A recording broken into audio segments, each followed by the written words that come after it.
It's funny how some buildings can hold both your best and worst memories. Standing in the lobby of Harrison Industries headquarters, I felt the weight of both. 25 years of being the family disappointment and 5 years of secretly becoming their worst nightmare.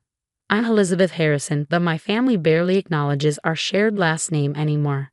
To them, I'm just the daughter who couldn't hack it in the family business, who walked away to play entrepreneur instead of accepting my place in their corporate hierarchy. If they only knew that I now owned Phoenix Global, the company about to acquire their failing empire. The security guard glanced at my visitor badge with thinly veiled disdain. The executive meeting is in the main boardroom. Kitchen's down the hall past the elevators. I nodded, suppressing a smile. 5 years ago, that dismissal would have stung. Now it was almost amusing. Thank you, I know the way. I did know the way, both to the kitchen where they expected me to wait and to the boardroom where tomorrow's acquisition papers would be signed. Papers that would put me in control of everything. Beth. My brother Andrew's voice carried down the marble hallway. What are you doing here? I turned to face him, taking in his perfectly tailored suit and gold Rolex. The uniform of Harrison's success. Dad invited me to the meeting. His laugh was sharp, practiced. The board meeting? Come on, Beth. This is serious business. We're discussing the Phoenix Global offer. And what do you think about their offer? I kept my voice neutral, remembering the mountain of evidence I collected about Harrison Industries' financial mismanagement, most of it bearing Andrew's signature. They're vultures, he sneered, trying to steal our company for pennies on the dollar. But don't worry your pretty little head about it. The kitchen is where you belong. Successful people only in the boardroom. If he only knew that vulture company had spent the past 3 years systematically acquiring Harrison's debt, buying out their major clients, and positioning itself for this exact moment. Beth. Our father's voice boomed from the boardroom doorway. William Harrison, CEO of Harrison Industries, looked exactly as I remembered. Commanding presence, silver hair, and eyes that could freeze hell. You came.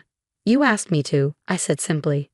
He checked his gold watch, identical to Andrew's, a family tradition for male executives. The meeting's about to start. Why don't you wait in the kitchen?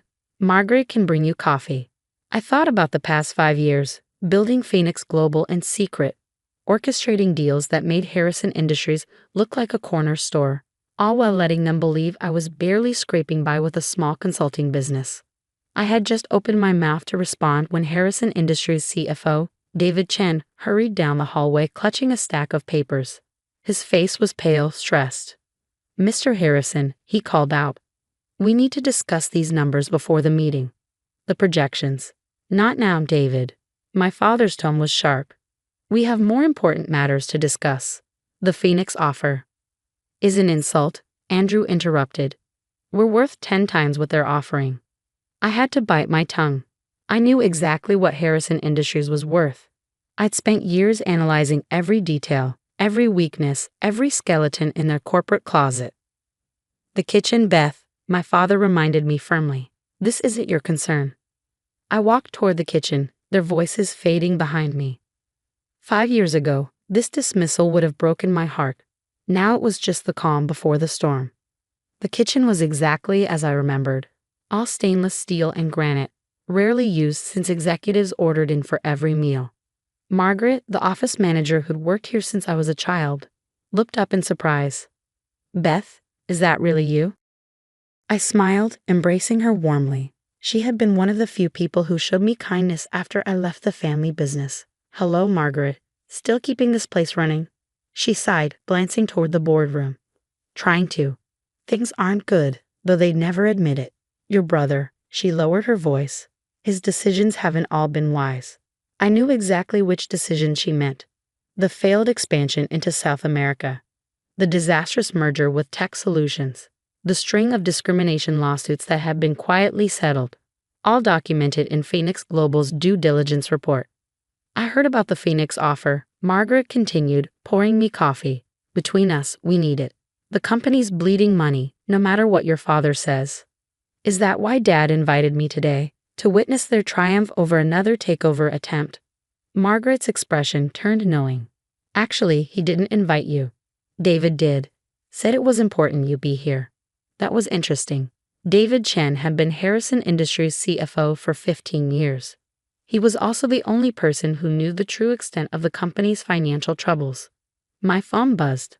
A message from my assistant at Phoenix. All board votes confirmed. Contracts prepared for tomorrow. I smiled, remembering Andrew's smirk. Successful people only in the boardroom. Well, tomorrow they'd learn what real success looked like. Through the kitchen door, I could hear the board meeting starting. My father's voice carried clearly, still the commanding presence, still convinced he could control everything. As you know, we've received a hostile takeover bid from Phoenix Global. While the price might seem attractive to some, Harrison Industries doesn't need saving. We've weathered storms before. Andrew's voice chimed in. Exactly. This company was built by Harrisons, and it will stay in Harrison hands. Their confidence would have been admirable if it wasn't so misplaced. They had no idea that their company had been hemorrhaging money for years, that their major clients were already contracted with Phoenix, that tomorrow's vote was a mere formality. The kitchen door swung open, and David slipped in, looking harried. He froze when he saw me, then quickly closed the door behind him. Ms. Harrison, he said quietly, or should I say, Ms. Phoenix? I set down my coffee cup. How long have you known?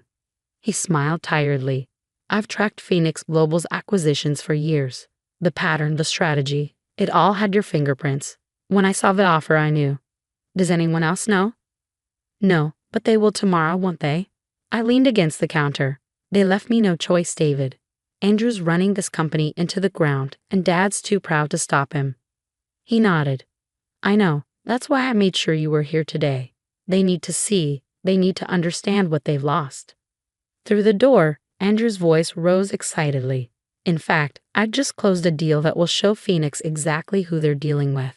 The Jensen merger. I winced. The Jensen merger. A desperate attempt to save the company that would have bankrupted Harrison Industries if Phoenix hadn't already arranged to block it. David checked his watch. The CFO of Phoenix should be calling any minute to discuss Jensen. Right on cue, my phone rang.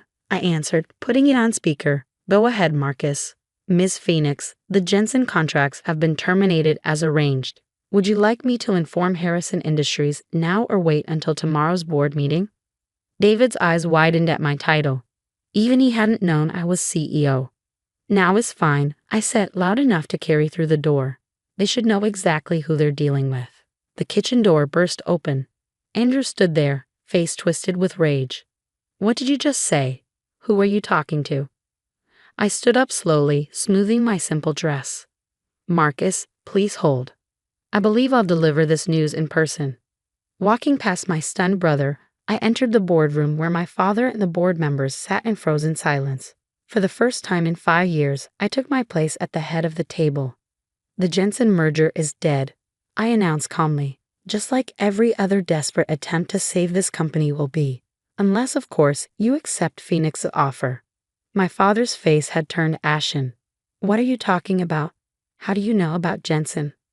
I smiled, thinking of all the times they'd sent me to the kitchen, dismissed my ideas, treated me as less than nothing. Because, Dad, I'm the CEO of Phoenix Global. And tomorrow, one way or another, this company will be mine. The boardroom fell silent as my words echoed off the mahogany walls. 20 faces stared at me, expressions ranging from shock to horror to dawning comprehension. My father's hands gripped the arms of his chair so tightly his knuckles had turned white.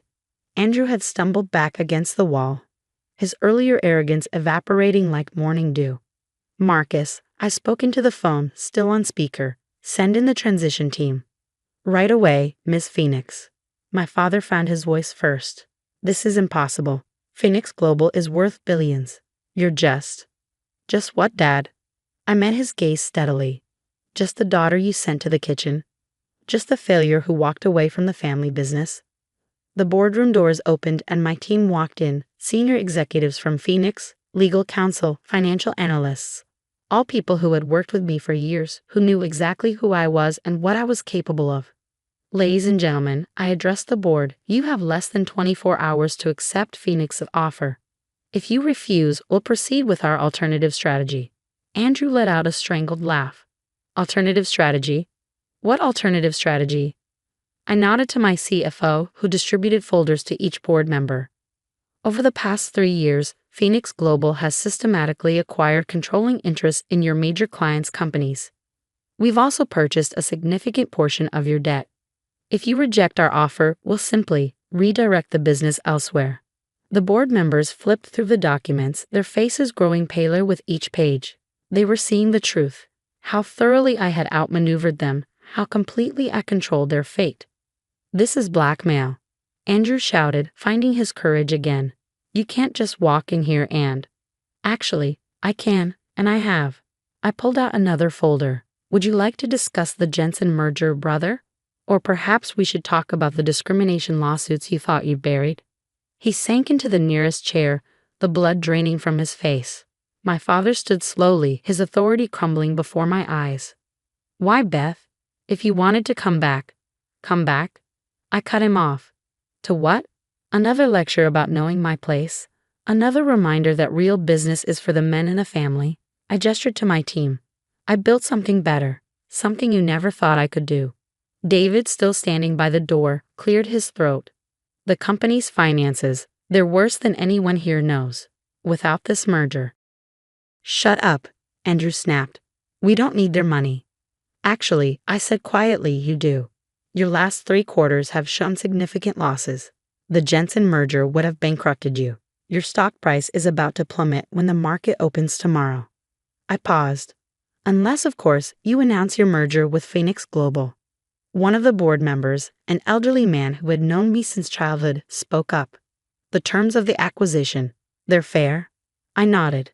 "More than fair. Phoenix will absorb all debt, protect all jobs except senior management, and maintain the Harrison name on subsidiary projects." I met my father's eyes. "I'm not here to destroy what you built. I'm here to save it from those who never understood its true value." The room erupted in whispered conversations. Board members huddled over documents, analyzing numbers they should have questioned years ago. My father stood frozen, watching his empire slip through his fingers. Andrew, desperate now, tried one last play. "The shareholders won't allow this. The Harrison name means nothing without results," I finished. "Check your phones, everyone. The Asian markets just opened. News of the Jensen merger failure should be hitting any moment." As if on cue, phones began buzzing around the room. The color drained from faces as board members saw their stock price beginning its predicted dive. "Time's up," I announced. "You have 2 choices. Accept Phoenix's offer now, before the U.S. markets open, or watch this company collapse by closing bell." The board chairman cleared his throat. "I move we vote immediately on the Phoenix acquisition offer." "Seconded," came several voices at once. My father held up his hand. "Wait. Just wait." He turned to me, and for the first time in my life, I saw something new in his eyes, respect, tinged with fear. "All this time you were planning this?" "No, Dad. I was building something successful. Something meaningful. The fact that it led here," I shrugged. "That's just business." The vote was quick and unanimous. Even Andrew, seeing the writing on the wall, raised his hand in favor. Within an hour, papers were signed, press releases drafted, and Harrison Industries officially became a subsidiary of Phoenix Global. As the board members filed out, many stopping to shake my hand with newfound deference, Margaret appeared at the door. Her eyes were bright with pride. "I knew you were meant for more than the kitchen," she whispered, hugging me tight. Andrew was the last to leave, his swagger replaced by a defeated shuffle. At the door, he paused. "Was any of it real? Your struggling entrepreneur act." "Every great CEO knows the value of market research," I replied. "I learned exactly how this company was being run, by watching from the kitchen." Only my father remained, standing at the window that overlooked the city skyline. "What happens now?" "Now?" I joined him at the window. "Now we rebuild. Make this company what it should have been. One that values merit over gender, innovation over tradition." "And us? Your family?" I thought about all the family dinners where my ideas were dismissed, all the meetings I was barred from, all the times I was told to know my place. "You'll always be my father," I said finally. "But this?" I gestured to the boardroom. "This is business. And in business, I stopped being just your daughter a long time ago." He nodded slowly, understanding at last. "When did you become this?" "I always was this, Dad. You just never bothered to look past your own expectations to see it." The next few months transformed Harrison Industries. Under Phoenix's leadership, toxic management was cleared out, innovative projects were given priority, and the company's value steadily climbed. Andrew found himself working under a female VP half his age, learning what real business acumen looked like. My father retired, though we both knew it wasn't really his choice. He sent me message after message, trying to rebuild our relationship now that he understood my true capabilities. But some bridges, once burned, can't be rebuilt with simple apologies. 1 year later, I stood in my office at Phoenix's headquarters, looking out over the sea. My assistant entered with the morning reports. "Your brother's here to see you," she said quietly. "Says it's important." I smiled, remembering his words from that day. "The kitchen is where you belong. Successful people only in the boardroom." "Tell him he can wait in the kitchen," I replied. "I'm busy running a successful company. Success isn't about proving others wrong. It's about proving yourself right. Sometimes you have to leave the table where you're not welcome to build your own empire. And sometimes the best revenge isn't taking over the family business. It's making them realize they never really knew what business was at all." Walking back to my desk, I passed the wall of photos in my office. Unlike the sterile corporate portraits that had lined Harrison Industries halls, these showed real achievements, groundbreaking ceremonies, charity initiatives, the faces of employees whose lives we changed. Success built on merit, not manipulation. My phone buzzed. Another message from my father. "The door will always be open for you to come home." I thought about their boardroom door, which had been closed to me for so many years. The one that only opened when they realized who I had become. I typed a simple response. "I am home. In the boardroom where I belong." Then I turned back to my work. I had an empire to run, and this time, no one would ever send me to the kitchen again. Because in the end, true success isn't about where they tell you to sit. It's about where you choose to stand. And I chose to stand at the head of the table, signing the checks that remind them exactly who I've become. As for the kitchen, I still visit sometimes. Not because anyone sends me there, but because that's where I learned my most valuable business lesson. The people at the top don't always see what's really going on. But if you're willing to start at the bottom, learn every detail, and work harder than anyone else, one day you might just find yourself signing their checks. And that's a business lesson even my family had to respect.